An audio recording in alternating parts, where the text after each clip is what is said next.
10 సంవత్సరాలుగా మోడీ గారు BJP party ప్రత్యేక హోదా విషయంలో ఆంధ్ర రాష్ట్రాన్ని ఆంధ్ర ప్రజలను మోసమే చేశారు. 10 సంవత్సరాల క్రితము ఎలక్షన్లకు ముందు మోడీ గారు వచ్చినప్పుడు 10 సంవత్సరాలు ప్రత్యేక హోదా ఇస్తాము అని తిరుపతిలో మాట ఇవ్వడం జరిగింది మోడీ గారు. అప్పుడు చంద్రబాబు గారు చెప్పిన మాట 10 సంవత్సరాలు సరిపోదు, 15 సంవత్సరాలు కావాలి అన్నారు అదే సభలో. కానీ 10 సంవత్సరాలు గడిచిపోయినా కూడా ఈ రోజు వరకు కూడా బీజేపీ పార్టీ ఆ మాటను నిలబెట్టుకోలేదు. కానీ ఇప్పుడు చంద్రబాబు గారు మద్దతు ఇస్తున్నారు కాబట్టి బీజేపీ పార్టీ అధికారంలో నిలబడింది. ఈ విషయం మోడీ గారు గుర్తుపెట్టుకోవాలి. ఎందుకంటే ఈరోజు ఆంధ్ర రాష్ట్ర ప్రజల ఎన్నుకున్న ఎంపీలు కనుక బీజేపీ పార్టీకి చంద్రబాబు గారు మద్దతు ఇవ్వకపోయి ఉంటే అసలు బీజేపీ పార్టీ అధికారంలో ఉండే ప్రసక్తే లేదు. ఈరోజు బీజేపీ పార్టీ అధికారంలో ఉంది అంటే దానికి కారణం ఆంధ్ర రాష్ట్ర ప్రజలు అని మోడీ ఇప్పటికైనా గమనించాలి. చంద్రబాబు గారికి మరొకసారి గుర్తు చేస్తున్నాం, చంద్రబాబు గారు బీజేపీ పార్టీతో ఎలక్షన్లకు ముందు పొత్తు పెట్టుకుంటున్నప్పుడే కాంగ్రెస్ పార్టీ పదే పదే చెప్పడం జరిగింది, ఒక్క మాట అయినా తీసుకోకుండా కండిషనల్ సపోర్ట్ అయినా మీరు ఎక్స్టెండ్ చేయకుండా మీరు బేషరతుగా స్పెషల్ స్టేటస్ అన్న కండిషన్ పెట్టకుండానే మీరు బీజేపీ పార్టీకి ఎందుకు అలయన్స్ పెట్టుకున్నారు చంద్రబాబు గారు అని అప్పుడు ప్రశ్నించడం జరిగింది. ఇప్పుడు మళ్ళీ బీజేపీ పార్టీ చంద్రబాబు గారిని డిమాండ్ చేస్తుంది. ఇప్పుడు మళ్ళీ కాంగ్రెస్ పార్టీ చంద్రబాబు గారిని డిమాండ్ చేస్తుంది. బికాస్ మీరు ఇచ్చిన ఎంపీల వల్ల ఆంధ్ర రాష్ట్ర ప్రజలు ఎన్నికైన ఎంపీలను మీరు బీజేపీ పార్టీకి ఇచ్చారు కాబట్టి ఈరోజు బీజేపీ పార్టీ అధికారంలో ఉంది కాబట్టి చంద్రబాబు గారు ఈ విషయాన్ని గుర్తుపెట్టుకొని ఇప్పటికైనా మొండి పట్టైనా సరే స్పెషల్ స్టేటస్ అన్నది ఆంధ్ర రాష్ట్రానికి అవసరం కాబట్టి ఇప్పటికైనా స్పెషల్ స్టేటస్ మీద చంద్రబాబు గారు సీరియస్ గా వర్క్ చేసి ఇది సాధించుకు రావాలి అని కాంగ్రెస్ పార్టీ ఆంధ్ర రాష్ట్ర ప్రజల తరఫున డిమాండ్ చేయడం జరుగుతుంది. ఒక స్పెషల్ స్టేటసే కాదు, పోలవరం ప్రాజెక్టు కూడా ఉంది. పోలవరం ప్రాజెక్టుకు చంద్రబాబు గారు 2 రోజుల క్రితం వెళ్ళడం జరిగింది. నిజానికి పోలవరం ప్రాజెక్టు రాజశేఖర రెడ్డి గారి ఆలోచన. 2004లోనే రాజశేఖర రెడ్డి గారు 10,000 కోట్లతో 20 లక్షల ఎకరాలకు నీళ్లు ఇవ్వాలి అని తలపెట్టిన ప్రాజెక్టు పోలవరం ప్రాజెక్టు. రాజశేఖర రెడ్డి గారి హయాంలోనే కుడి ఎడమ కాలువలు పూర్తి చేయడం జరిగింది. ఆ కాంగ్రెస్ హయాంలోనే 4,500 కోట్లు అంటే దాదాపుగా 40% పనులు పూర్తి చేయడం కూడా జరిగింది.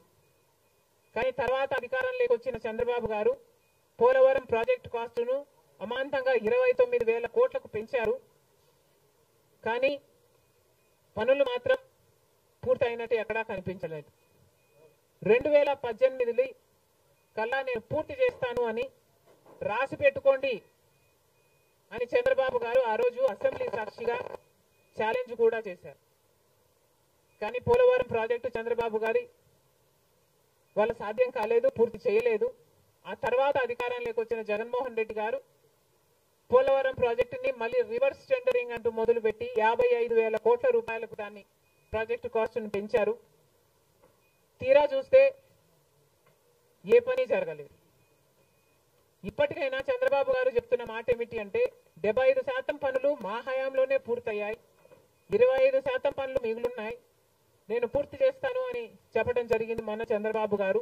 చంద్రబాబు గారిని కాంగ్రెస్ పార్టీ ప్రశ్నిస్తుంది, మరి 25% పనులు మాత్రమే మిగులుంటే 4 సంవత్సరాలు పడుతుంది అని మీరు ఎందుకు చెప్పారో చంద్రబాబు గారు సమాధానం చెప్పాలి. పోలవరం ప్రాజెక్టు మీద ప్రజలకు క్లారిటీ లేదు కాబట్టి పోలవరం ప్రాజెక్టు మీద ఒక వైట్ పేపర్ మీరు రిలీజ్ చేయండి. దాంట్లో అసలు పోలవరం పరిస్థితి ఏమిటి, దాని డిజైనింగ్ దగ్గర నుంచి మొదలు పెడితే అసలు దాని ప్రస్తుత పరిస్థితి ఏమిటి, మీరున్న 5 సంవత్సరాల అధికారంలో ఉన్నప్పుడు ఏం చేశారు, తర్వాత జగన్మోహన్ రెడ్డి గారు ఏం చేశారు, ఇప్పుడు ఏమి చేయాలి, ఎగ్జిక్యూషన్ కథ ఏమిటి, అన్నిటి మీద చేస్తుంది. ఇదే కాకుండా రాష్ట్రంలో ఎన్నో సమస్యలు ఉన్నాయి. ఏపీ రీఆర్గనైజేషన్ యాక్ట్ లో మనం తెచ్చుకోవాల్సింది, సాధించుకోవాల్సింది ఎన్నో ఉన్నాయి. అవన్నీ కూడా క్యాపిటల్ సిటీ అయితేనేమి, పోర్ట్లు అయితేనేమి, కడపలో స్టీల్ ఫ్యాక్టరీ అయితేనేమి, వీటన్నిటి మీద చంద్రబాబు గారు పని చేయాల్సి ఉంటుంది. మన రాష్ట్రంలో ఎక్కడా లేని విధంగా 50 లక్షల మంది బిడ్డలు ఉద్యోగాలు లేకుండా ఉన్నారు.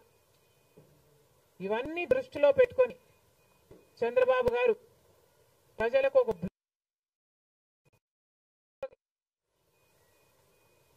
బాగుంటుందని కాంగ్రెస్ పార్టీ భావిస్తుంది. ఇదే కాకుండా చంద్రబాబు గారు సూపర్ 6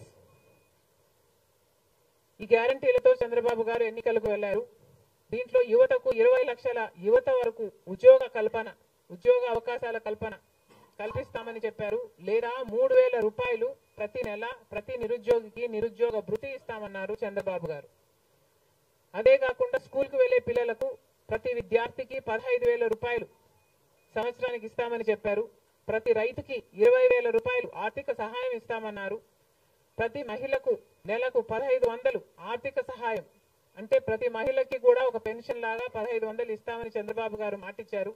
మహిళలకు ఉచిత బస్ ప్రయాణమే కాకుండా ఏడాదికి 3 గ్యాస్ సిలిండర్లు కూడా ఉచితంగా ఇస్తామని చంద్రబాబు గారు సూపర్ 6 లో ఇవ్వడం జరిగింది.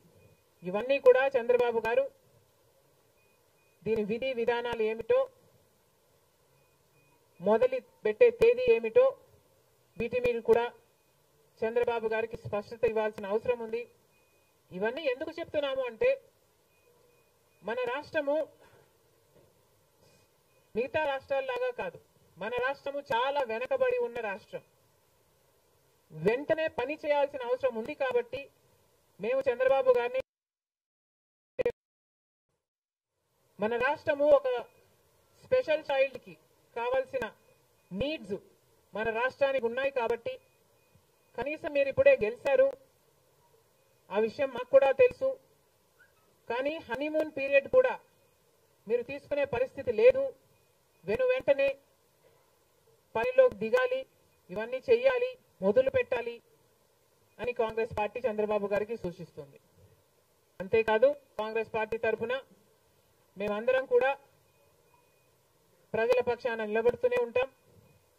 ప్రత్యేక హోదా గురించి అయితేనేమి, ఆంధ్ర రాష్ట్ర బిడ్డల భవిష్యత్తు గురించి అయితేనేమి కొట్లాడు వైఫల్యాలను ఎత్తి చూపుతూనే ఉంటాం. ఒక కన్స్ట్రక్టివ్ అపోజిషన్ గా కాంగ్రెస్ పార్టీ నిలుస్తుందని ఆంధ్ర రాష్ట్ర ప్రజలకు మరొకసారి ఏపీపీసీసీ మాటిస్తుంది. Thank you.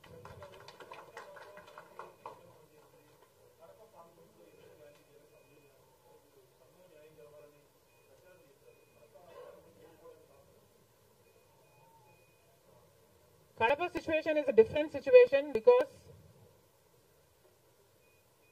కడపలో ఎంపీ ఉన్నాడు, ఎమ్మెల్యే ఉన్నాడు, అధికార పక్షం.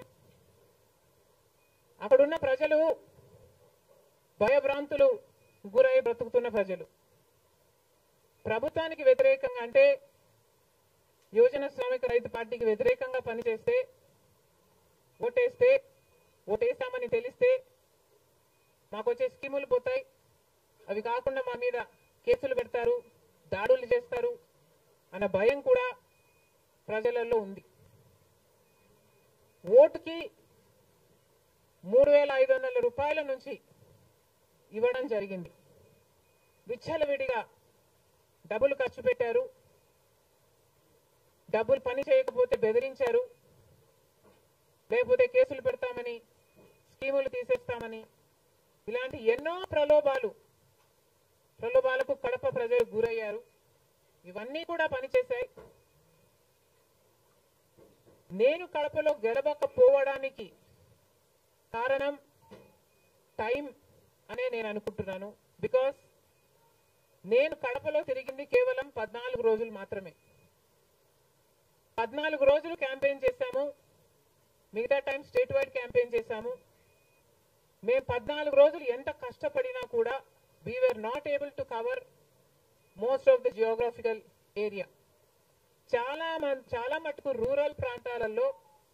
కనీసం రాజశేఖర రెడ్డి బిడ్డ పోటీ చేస్తుంది అన్న విషయం కూడా చాలా మందికి తెలియలేదు. మేము పోటీ చేసింది కూడా